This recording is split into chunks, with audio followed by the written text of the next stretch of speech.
les filles, bienvenue sur notre chaîne YouTube, c'est Mimi et Letty, coach capillaire. Alors aujourd'hui nous sommes de retour avec une nouvelle série qui s'appelle SOS NHD et le thème d'aujourd'hui c'est j'ai les tempes dégarnies.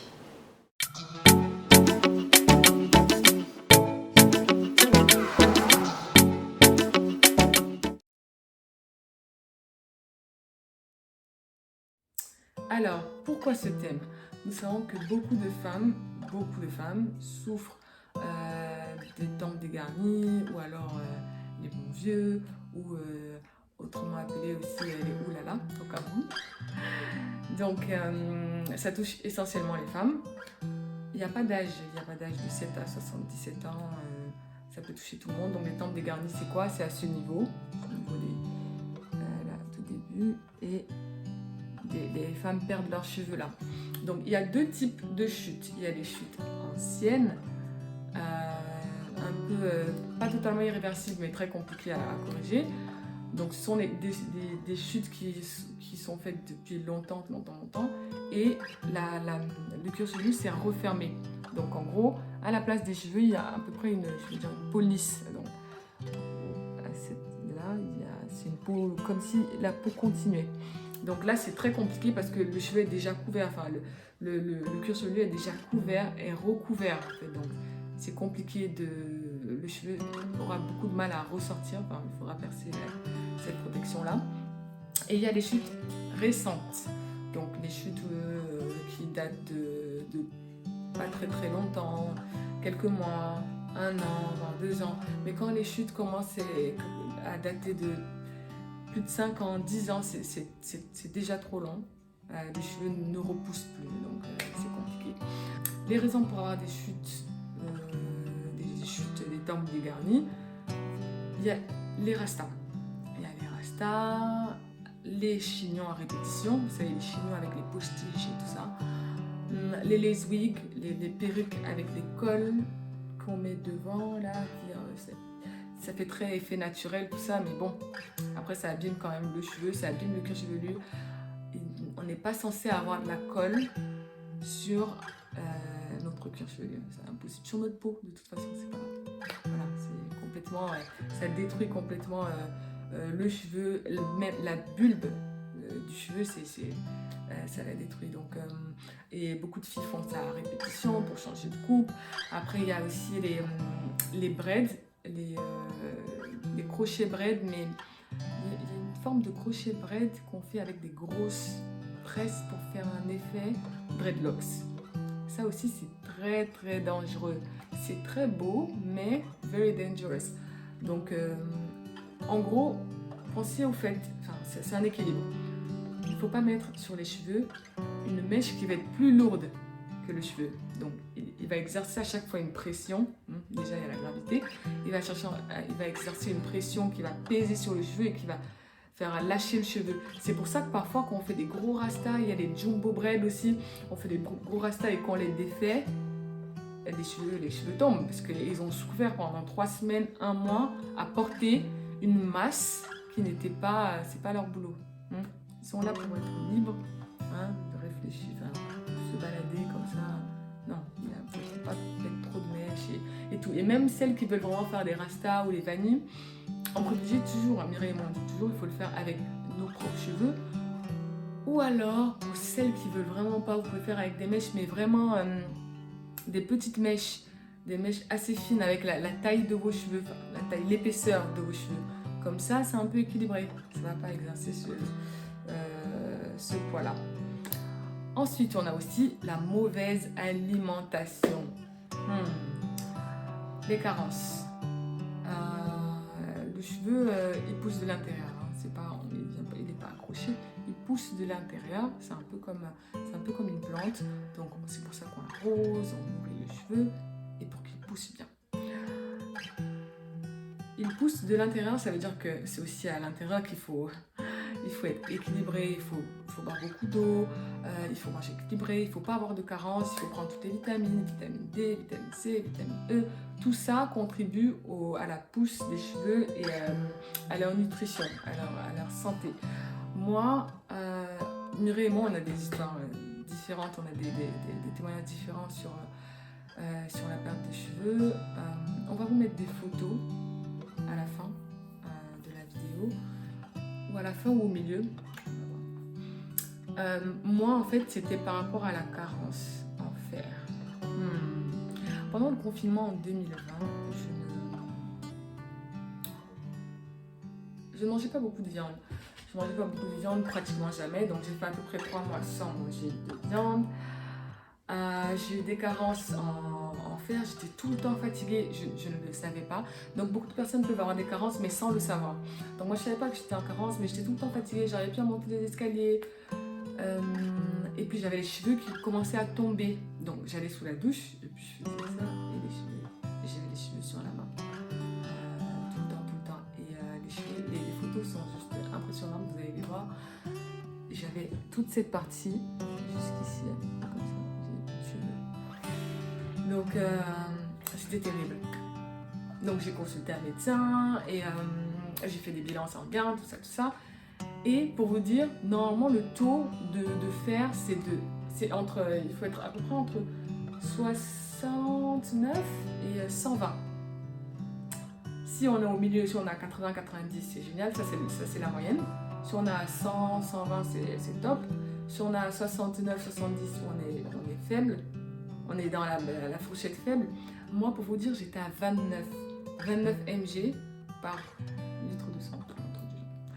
À 29 qu'est-ce que c'est microglobules. Ah bref, microgrammes. 29 mg. C'était terrible. Après, j'ai suivi une cure de fer pendant 2 à 3 mois. Et même là encore, j'en prends. Là, ça fait plus d'1 an, ça fait 1 an et demi. Mais même là, je prends toujours une cure comme ça. Une fois par jour, comme ça, juste pour équilibrer. Mais au début, c'était beaucoup plus fort. J'avais arrêté de boire du thé parce que je bois beaucoup de thé. Le thé n'est pas bon pour le fer, ça empêche le fer de s'accrocher au sang. Donc on m'avait interdit le thé, on m'avait conseillé de manger beaucoup de viande rouge, les abats, les rognons, le foie, tout ça. Moi j'aime pas du tout, mais j'étais obligée, je prenais beaucoup de viande rouge, des comprimés, du fer aussi, pendant à peu près 2 mois. Et là ça allait beaucoup mieux. Donc voilà, ça c'est un peu ça c'est une des formes. Et beaucoup de femmes manquent naturellement de fer. Bon. Déjà quand on est anémie, on a de fortes chances d'être aussi en carence de fer. Donc, d'autres causes, il y a les causes d'hérédité. Si votre mère, par exemple, a les tempes dégarnies depuis qu'elle est jeune, sans raison apparente, il y a pas des fortes chances, mais il y a des possibilités que vous aussi, vous soyez atteinte de tempes dégarnies. Et voilà, après, vous pouvez prendre aussi des vitamines, faire des cures. Ce que nous, on conseille vraiment, c'est de faire un bilan sanguin. Si vous voyez que vous perdez des cheveux, il faut faire un bilan sanguin. Il y a beaucoup, le sang traduit beaucoup de choses. Donc moi j'avais fait un bilan complet et le docteur m'avait dit il faut prendre vitamine C, il faut prendre du fer, j'étais en manque de magnésium, tout ça. Donc après là ça va beaucoup mieux, j'ai retrouvé mes cheveux, mais voilà aussi, c'était compliqué. Alors, que faire pour avoir une pousse, pour avoir ses cheveux repoussés, surtout au niveau des tempes? Parce que déjà, les tempes sont très fragiles, c'est la zone la plus fragile de tout le cuir chevelu. Et je pense que c'est la zone qu'on touche aussi le plus, c'est la zone qu'on manipule le plus. Quand on veut peigner, brosser, tirer, appliquer des traitements, on commence toujours par là. Donc, c'est la zone un peu fragile, même quand on a mal à la tête, vous voyez ici, c'est beaucoup plus sensible. Donc, que faire? Alors, alimentation équilibrée, éviter les carences, prendre beaucoup d'eau, prendre soin de vos cheveux, faire des routines capillaires, toujours maintenir votre routine, avoir vraiment cette discipline, hydrater vos cheveux, protéger vos cheveux avec soit un foulard en satin, soit une tête d'oreiller en satin, soit un bonnet en satin. Il faut protéger les cheveux pour pas qu'ils soient séchés par le coton. Il vous pouvez faire aussi des massages, ça c'est très très bien. Massage sur les tempes comme ça tous les soirs, 1 à 2 minutes, avec huile essentielle de menthe poivrée et arbre de thé. Very very good. On va vous montrer des photos avant-après des filles, déjà Mireille et moi, et d'autres NHD qu'on a coachées, qui ont retrouvé leurs cheveux. Donc voilà. Après pour les taches, après pour les pertes vraiment anciennes, il y a des méthodes un peu plus drastiques. Enfin, une méthode un peu plus drastique, je sais parce que j'ai quelqu'un dans mon entourage qui l'a fait. C'est les implants. C'est une greffe. Bon, ça on ne conseille pas du tout, à part si... Je sais juste que ça existe, mais on ne conseille pas vraiment parce que bon, c'est pas naturel. Après, c'est juste pour vous donner une idée de ce qui se fait sur le marché. En gros, comment ça se passe? On prend derrière ou au milieu où vous avez le plus de cheveux, on récupère je sais pas, peut-être 500 cheveux et on les implante, on perfore et on reconstitue tout le cheveu, tout le cuir chevelu et toute la devanture, la limitation du front, tout ça. Et ça se fait bien sûr par un chirurgien, un dermatologue. Donc voilà. Pour celles qui sont quand même intéressées, je pourrais faire une autre vidéo dessus parce que j'ai vraiment les détails sur ce process. On pourra en parler, mais bon, c'est pas trop le sujet là. Et autre chose, soyez patiente, les filles. Prenez votre temps, prenez vraiment votre temps. Moi, ça a pris à peu près 6 mois. Donc, ouais, ça a pris à peu près 6 mois pour commencer. J'ai commencé à avoir les résultats peut-être 2-3 mois. Mais vraiment pour retrouver tous mes cheveux, ça a pris un an, quoi. Donc prenez votre temps, laissez tout le temps à vos cheveux, à votre cuir chevelu de refaire le process en fait. Donc voilà.